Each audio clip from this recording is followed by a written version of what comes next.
Okay, now we are going to see how we are going to do the while loop. Okay, there's a while loop example here. While power not equal to 128, when power is not equal to 128, up to then we have to multiply power is equal to power into 2 and x is equal to x plus 1. Okay, so here first what we're going to do is that we're going to set the power's value to be 1. So let's say S0 is power, S1 is x, fine. Then using add, I'm adding 0 plus 1 means I'm putting the value of 1 to S0, that is power, and in x I'm going to add 0 plus 0 means I'm putting x to be 0, fine. In a temporary variable, that is t0, I'm putting what? 128. By adding 0 plus 128 I get 128.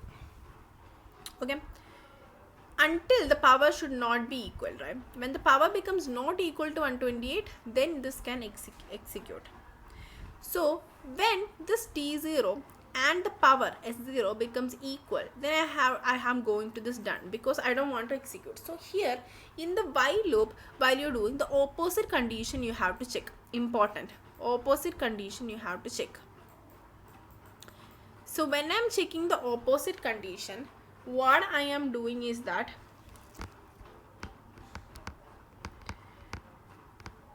what I will do here you can you're doing the while loop. So in the while loop we will check the opposite condition, and when the opposite condition is correct, then we are going out of the while loop. Otherwise we are going to shift left logic s0 comma 1 means we are doing the power is equal to power into 2 here. That is what shift left logical s0 into s0 means. S0 into 1, you are going to put it in the S0, that is power is equal to power into 2. Or you can just do that multiplication directly. You can do multiply S0 2 means you can multiply 2 and if I put the result in S0, whatever you can do. Then add S1 and S2 means you're going to add x is equal to x plus 1, that you done. And then you're going again to the while loop. So you jump to J while loop means you're jumping again to the while loop and checking the condition again. Whenever the condition, that is whenever the opposite condition, when power becomes equal to 128, when such situation arises, then we have to go out from the while loop, then it will go to the done. So in while loop, always you have to put the opposite condition inside the while loop. Okay, so while loop you have to put the opposite condition. So here if you doesn't wanted to do this, let's say sometimes in the question can be power, I have to put like power into 3, let us say. So how we are going to do?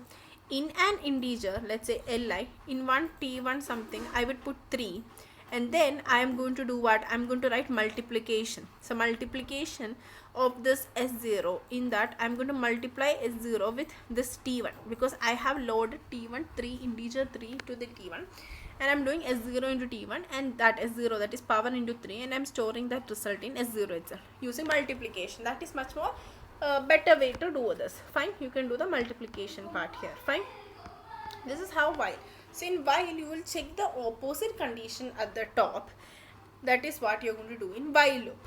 Okay, you're going to check here what the opposite condition here in the while loop. If you want more example in while loop, there is no example here given. I will just check if I have more example I can give you. Right now you have, I hope you have understood.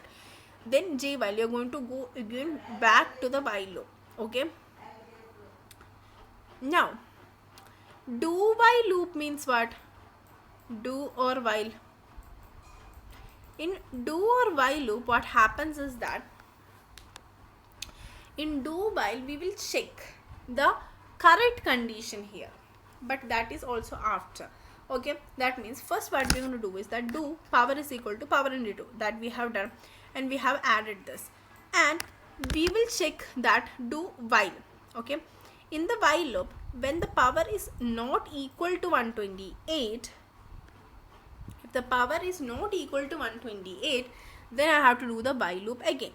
Okay, otherwise I will go to, when this condition becomes false, then I have to go to done. So in do while I will check what? In do while I will check the opposite condition, and in while in do while I will check the correct condition, and in while I will check the opposite condition. So here when I will go to while again, if this is a correct condition, when the condition is correct, then I can go again to the while loop. So here whatever we need, we will do it first, and when the condition is correct, then I will go to the while loop. Otherwise I am going to the done. Fine. So we can understand this with a better example. That means here, if you are asking for an example here,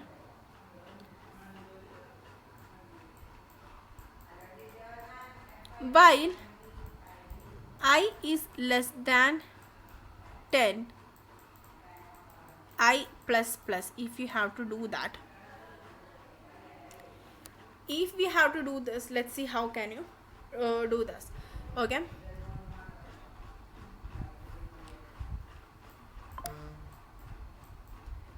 so what you want to do that, let's say it's while loop. Fine, while loop. In the while loop, what we're going to do, while loop, it's a while loop, so that means you're going to do the opposite condition. So we are going to check the opposite condition in the while loop. I told I less than 10, so I'm going to take greater than equal to. So branch, if it is greater than equal to I, let's say I'm putting I to be as 0, and 10 I'm putting in, let's say T0. T0 I have put 10 and I is there in the 0. Let us say, so T0, then I if it is that the case, then it should not exit, it should exit from the while loop. Otherwise we are going to do I plus plus, that means add immediate, I means S0, right? So S0, S0, 1, I have added 1 to hit here, and then I am going to jump to the while loop. Again I am going to jump to the while loop.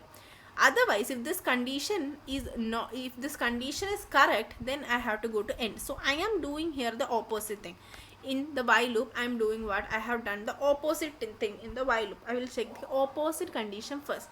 Now let us say a do while example. Let me take a do while example, and that is, let's say do I plus plus, I'm doing I plus plus while I less than 10. This is my condition. So what I'm going to do is that in my while loop I would check the same, first what I'm going to do is, first I'm going to do I plus plus. So add I, in S0 is my I, so S0 comma 1. So that means I have added this.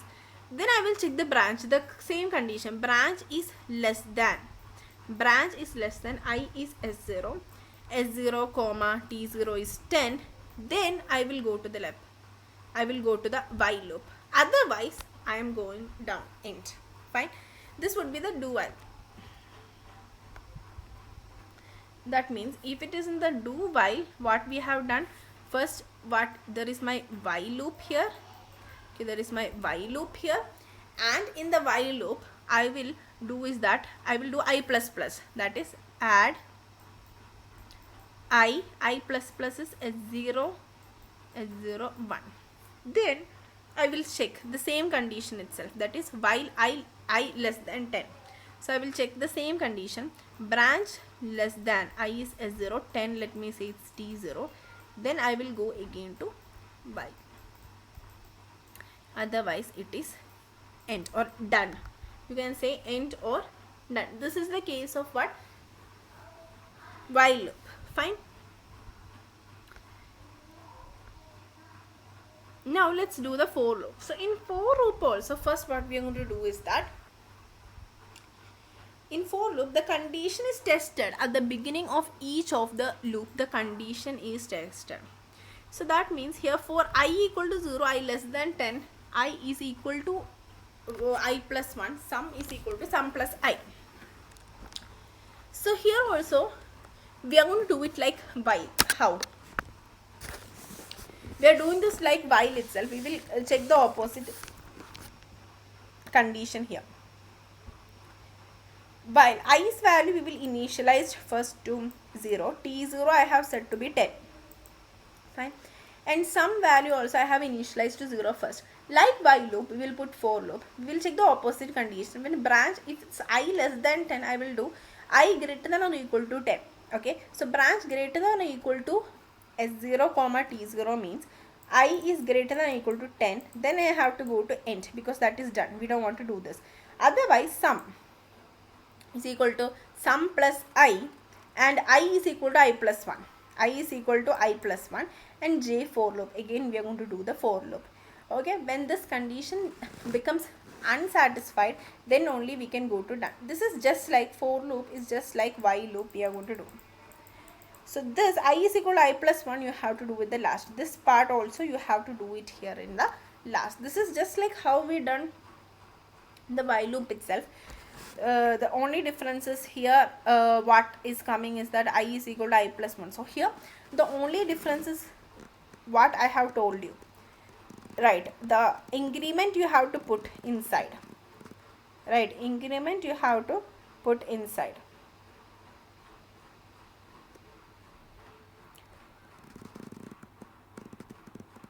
Okay, so this is how we are going to do the for loop.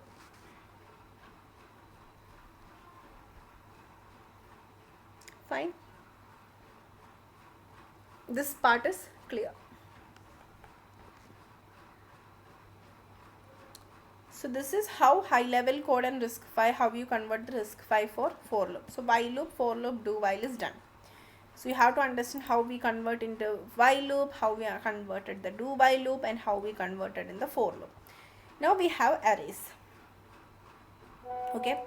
So now let's see how in arrays you are going to convert the high level code to the RISC-V code. Okay. So array means what? So I will do array in the next video because it would be much more lengthy otherwise.